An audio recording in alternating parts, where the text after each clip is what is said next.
नाजरीन, आज हमारे साथ हैं अंजुम कुरैशी साहिबा ज़ौक़ चैनल पर। आप पंजाबी की नामवर उर्दू अंग्रेज़ी में लिखने वाली अहम शायरा होने के साथ साथ, जैसा कि मैंने कहा, एक समाजी दानिश्वर भी हैं, समाज पर गहरी नज़र है और साथ ही साथ एजुकेशनिस्ट भी, पढ़ाती रही हैं बच्चों को।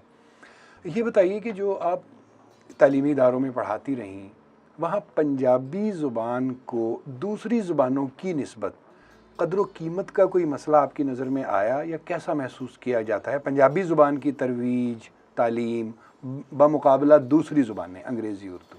देखिए, जिन स्कूल्स में मैंने पढ़ाया वहाँ वो स्कूल्स हैं जहाँ पर पेरेंट्स जो कि हर बैकग्राउंड से आ रहे हैं, वो पंजाबी भी हो सकते हैं, वो उर्दू स्पीकिंग हो सकते हैं, वो ऐसे पाकिस्तानीज़ हो सकते हैं जो सारी ज़िंदगी ओवरसीज़ रहे हैं, अमेरिका वगैरह, और अब पाकिस्तान आ गए हैं।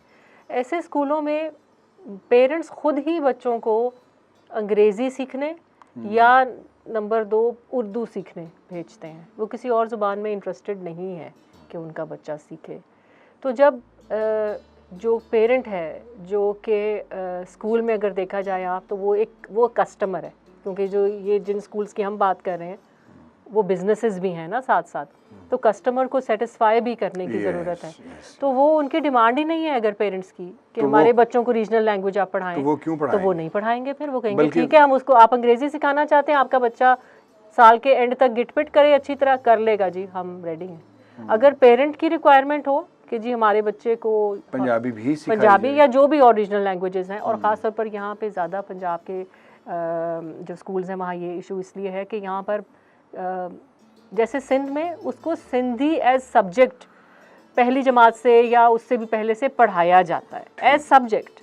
वो ये नहीं है कि अगर इस्लामियात का लेसन है या साइंस का लेसन है तो साइंस और इस्लामियात सिंधी में पढ़ाई जाती है, नहीं, सिंधी एज अ सब्जेक्ट अलग से पढ़ाई जाती है, जिसमें उसकी जैसे उर्दू पढ़ाई जाती है एज अ सब्जेक्ट, जैसे ग्रामर, उसकी छोटी शॉर्ट स्टोरीज, उसकी कॉम्प्रिहेंशंस, वो सब सिखाया जाता है।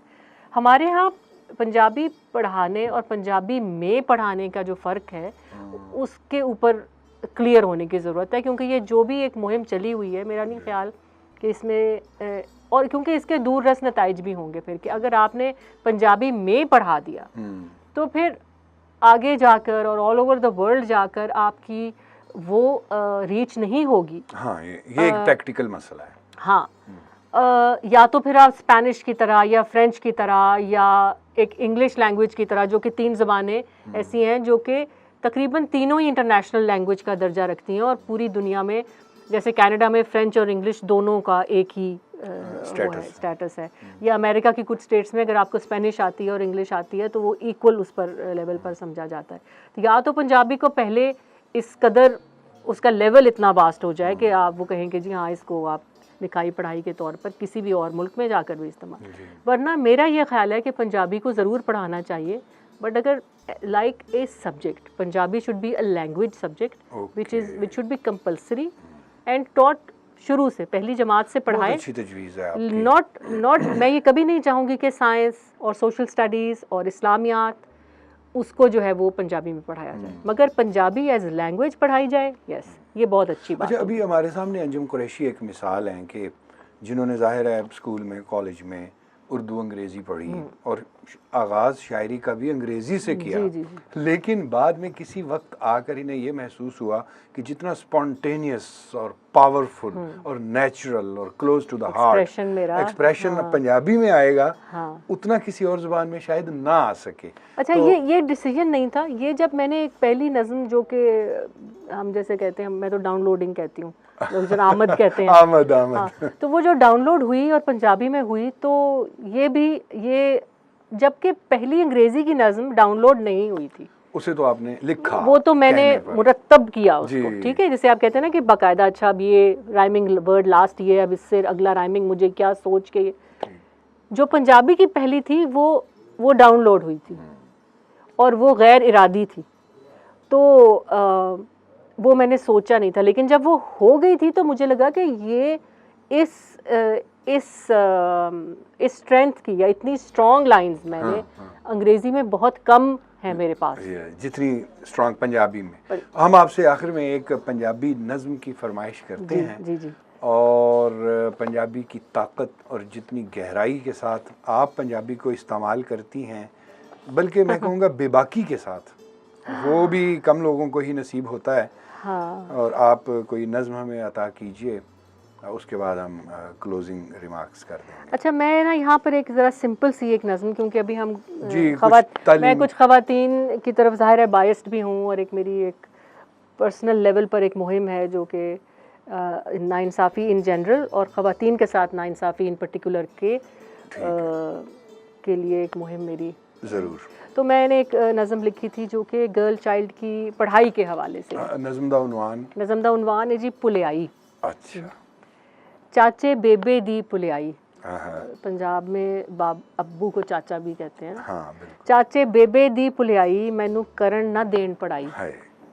कहंदे पढ़ के की खट लेना है, पढ़ के की खट लेना है, कुड़िए तू कुड़ी ही रहना है।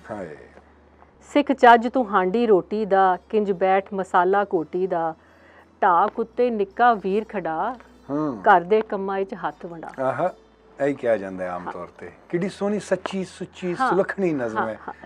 मेरे वीर स्कूले जांदे, गल विच बस्ते पांदे, सिखदे ज़रब जमा तकसीम, लिखदे अलफ बे ते जीम। बेबे मैनू भी पढ़ने पा दे, चाचा मैनू किताबां लिया दे, जे पढ़न लिखण दी जाच सिखां ते अपनी किस्मत आप लिखां। ए फिर पढ़ो दो, जे पढ़न लिखन दी जाच सिखां। बेबे मैनू भी पढ़ने बा दे, चाचा मैनू किताबां लिया दे, जे लिखण पढ़न दी जाच सिखां ते अपनी किस्मत आप लिखां। अपनी किस्मत आप लिखां। नाज़रीन, शायरी, नज़्म, गज़ल, सुखन, इसका मकसद हमारे ज़ौक़े जमालियात की तस्कीन, हमारे अंदर उभरने वाले तजस्सुस और उससे फूटने वाले सवालात, उनका इजहार, और समाज में एक मौहूम सी तब्दीली की ख्वाहिश, जिस ख्वाहिश को लेकर हम लिखते हैं कि शायद हमारे लिखे हुए से कहीं जहनों में कुछ बदल जाए, कहीं जो नाइंसाफ़ी हो रही है उसकी जड़ पे ज़रब लगे और ख़ुद लोग सोचने पर मजबूर हो जाएं कि ऐसा तो नहीं होना चाहिए। इसी इजहार का नाम है शायरी। और आज अंजुम कुरैशी साहिबा ने दिल की बातें बहुत खुल कर की हैं, अब जो अपनी शायरी में भी करती हैं, अब आम गुफ्तगुओं में भी करती हैं। मुझे उम्मीद है कि हम थोड़ा सा सीख कर थोड़ा सा बदलने की कोशिश करेंगे, ताकि ये समाज थोड़ा सा और रहने के काबिल हो जाए। ज़ौक़ चैनल से शहज़ाद नैयर को इजाज़त दीजिए। बहुत शुक्रिया। अल्लाह हाफ़िज़। मज़ीद शायरी और एंटरटेनमेंट से भरपूर वीडियोस देखने के लिए अभी हमारे चैनल ज़ौक़ को सब्सक्राइब करें और घंटी के बटन को दबाना मत भूलें, ताकि हमारी आइंदा आने वाली वीडियोस का नोटिफिकेशन आपको बर वक्त मौसूल होता रहे। आप हमें ट्विटर और फेसबुक पर भी फॉलो कर सकते हैं, जिनके लिंक्स डिस्क्रिप्शन में मौजूद हैं।